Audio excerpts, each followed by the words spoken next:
Welcome to episode 166, Emotional Connectedness. I am your host, Damon Soka.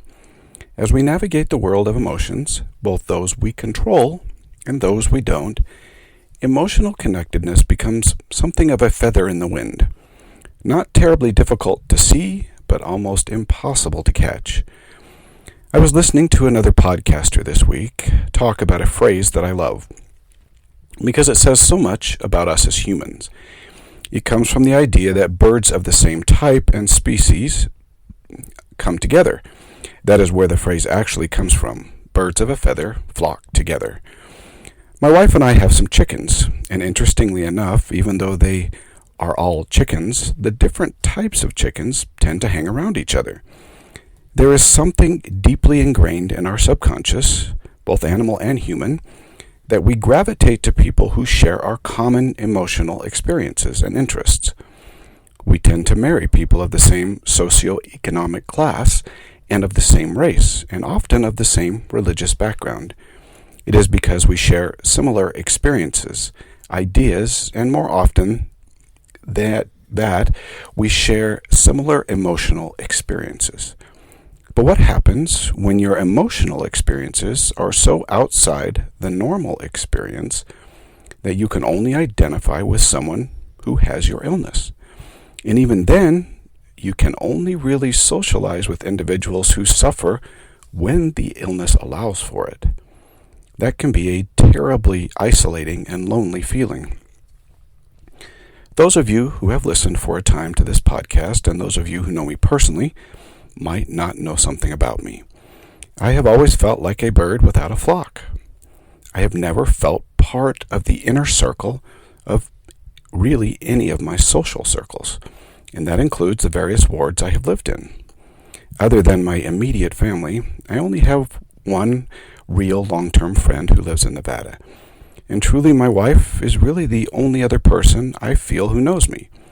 Well, I guess except for this group that listens. Interestingly enough, I have never really felt even moderately connected in any ward family. I know that will seem strange, even to those whom I served as a bishop. I have thought a great deal about why I have always felt that way. Certainly, my slight autistic nature, my autoimmune illness that keeps me from various activities do cause some serious problems with socializing. But as I have continued to experience difficulties with anxiety and depression, I am beginning to understand that it is an emotional connectedness problem.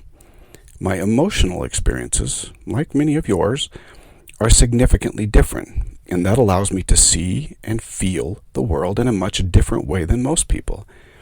As I have pondered this problem recently, I have realized more and more that in this world it is difficult to find someone with whom you can connect when you experience mental illness. Our mental illness world is such a unique experience that it is near impossible for someone to fully understand us unless they share our unique experience. Mental illness is not a flu or a cold where our physical symptoms are temporary, but our mind and reality remain the same. Mental illness changes our whole world, and we see, feel, and experience the world in very unique ways. I believe that is why we feel like birds without a flock. We struggle to connect with other people because of our emotional experience in this world. When we connect with other people, we tend to connect with other people who are similar to us emotionally. Yes, we used outward traits and signs that are similar, but eventually for us to connect deeply, we must connect in an emotional way. And our emotional connection must be similar, meaning we must feel in similar ways about the important matters of life and each other. We don't truly become connected to someone until we are connected emotionally. Our souls actually long for this type of connection. It is one of the greatest sources of happiness we can achieve, and so we search for it. Certainly this comes from our long life before this earth, where we built eternal friendships. Have you ever connected with someone and felt as if you had known them forever? I believe that you have, and that you are recognizing this connection you developed so long ago. So when we encounter an illness, that blocks this emotional connection, we struggle deeply. I believe that our inability to connect with others has some interesting consequences. Now, I admit there is a stigma to mental illness. I might as well have leprosy when I tell people about it. Now, in point of fact, it might be worse than leprosy. People might be able to identify with an open wound, but ask them to identify with someone managing a mental illness, and they don't know what to say or where to begin. Sometimes I think that the stigma we feel is more about our inability to empathize and connect emotionally with others rather than a stigma. Now, I've never blamed others for my social struggles. I've often asked my wife why everyone is so strange everywhere we've lived. Strange probably is not the best word. But then I had to ask myself, if everyone else is strange, then they might not be the ones who are different or strange. I've had to come to the realization that I am the different one, and that I struggle to connect emotionally with normal people. And because I struggle, they struggle with me. I think that we perceive it as a stigma, as we realize that we are not connecting, and we don't understand why. And as we desire greatly to fit in somewhere for any type of connection, we use masking. I've talked about masking in past podcasts, but the reality is simple. It is a replacement for emotional connection. Because we desire to connect, we practice masking all the time. I can walk the walk and talk the talk of socialization, but I never really seem to connect with anyone. I'm that guy who sits in church and everyone's wondering what I'm thinking. I can seem intimidating and reserved, and I will admit that I have tried all of my life to adjust to others and attempt to connect on a personal level, but I will admit it has been limited. But I've never understood fully why until I understood that my experiences emotionally are simply not like others. Now, I've pored over the scriptures looking for answers to this dilemma, and I've come up emptier than I would like to, at least from a more practical experience. There are the normal answers about developing charity, hope, and faith, but there's no discussion of what to do when you're not able to connect emotionally or otherwise with people, or what to do when your body doesn't respond emotionally like others do. I have struggled a great deal with what to do and how to approach it. I've asked more times in prayer than I would like to admit for some understanding and help, and I have received assurances that the Lord understands and knows of my concerns. Now, don't get me wrong, learning and asking for faith, hope, and charity helps, but it doesn't provide the whole answer. We need someone who fully understands our experience. Hopefully, my confession is helpful to some of you. I believe that this lack of connectedness is part of each of our lives, and I know that it can feel terribly lonely and confusing. Many of you have gone through a divorce because of it, or have gone through several friendships and relationships. It is a common problem for those of us who suffer mental illness. Relationships require a great deal of emotional connectedness and trust, and when you struggle with connectedness and even trusting your own emotions, maintaining a relationship can feel, let's say, almost impossible. But I do hope that you will continue to try. One of the solutions, at least in part, is that we recognize our difficulty and do our best to work around it. One thing we can do with those with whom we share some connection is that we can explain our experiences to them. When we avoid sharing our mental illness experiences, we leave a void that others sense but really can't explain. And if you'd listen to me for any period of time, you will know that their minds will fill in that blank or void. That lack of understanding, at least rationally understanding, will cause them to feel as though a connection does not exist. If we are willing to explain the cause of the void or our disconnectedness, explain what they are seeing in us, we can eliminate at least the unknown for them. And this will allow for a deeper connection and understanding. They may not be able to fully empathize, but they will understand the why. And in a friendship or relationship, that is important. Yes, there will still exist some disconnection, and that is to be expected. Now, I realize that telling everyone of your illness might not be the right thing for every friendship or relationship you have. You will have to decide where that makes sense. But if you desire emotional connection, the other person needs to know the why. They need to understand who you are really, emotionally. As you tell these people, remember to explain the illness, its symptoms, both physically and emotionally. Don't just tell them you have a mental illness. Most people don't understand it or have any real knowledge about it. When they do think they understand something, it is often based on incorrect assumptions brought forth by media or other means.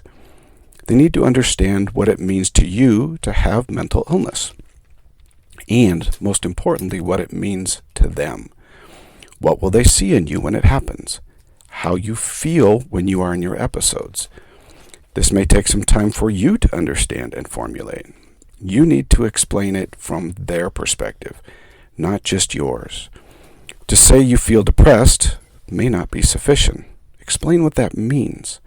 That it causes your brain to slow down. It causes your feelings to turn negative. It causes a loss of desire and even hope. Or that it causes you to feel lethargic and without energy. Tell them what your day looks like when you are in an episode, what you typically do and feel. So when they see it, they will recognize what is happening. Now, this also extends into the time frame of an episode. You will have to tell them what is happening that day. You will have to be more open about your emotions and feelings. You will also have to be discerning about whom you tell, as some people are more naturally empathetic than others. Now, will this get you that connectedness you desire? In some ways, yes, it will, and in other ways, it won't. The illness itself makes us feel disconnected from others emotionally. When you are terribly anxious or depressed, you are not likely to feel connected or even the desire to connect with someone. So you will still struggle. But connectedness is not a light switch, on or off. It exists more on a continuum where you will feel it at different levels. However, some feelings of connection will actually be far better than none. I realize that we will probably always feel a little like outsiders when we have mental illness. But knowing is truly half the battle. When we can understand the cause, it places our mind in a better position, not just to help the problem, but to be settled about it and accept it. Now, I hope when you feel marginalized, like a bird without a flock, you will understand the why, and you can bear it with greater understanding. Our fight is not an easy one in this life, and it was never intended to be. We came to this earth for a final exam, not a vacation. That exam is for exaltation, the greatest gift of God, and so I would expect the test to be pretty difficult. This doesn't mean that our Savior will not provide help on the exam. When the Savior says that he fully understands, because of his vicarious experience in the garden and on the cross, and I personally believe throughout his life, I believe that this is one of the things that he is really telling us. We can be emotionally connected to him because he fully understands our concerns, our experiences, and our life. I realize that our relationship with him will be different than with other mortal beings. Our bodies and minds also desire a physical connection along with the emotional one. And for now, that physical connection of the Savior being with us is in the future. But I have found that pouring out my soul has provided a deep connection to him. And that most certainly helps us and helps me in my struggle. I have found that when I connect with another person who suffers, we do seem to have a deeper emotional connection than with others. While I don't really like to see my wife suffer with depression, that is something that truly does connect us. It doesn't always work in that way in relationships. Often when two individuals are suffering, their relationship falls apart not because they cannot connect, but because the illness cripples our emotional balance. So often that communication breaks down, and then connectedness, while still there, can't really fill that communication void. Just because we can emotionally connect doesn't necessarily mean the relationship will all be roses and chocolates. Relationships require more than a simple connection. But without a connection, they don't exist, at least in the sense we desire. Finally, be patient with yourself. As I have attempted to develop greater connection and better social skills, it's been a rocky road. I wish I could tell you differently. It's going to be a fight, and sometimes we don't have the energy for the fight. However, keep up the faith and keep trying. And the Lord will intervene, bringing someone into your life who does understand and who can help. This is especially true if you ask Him to help you.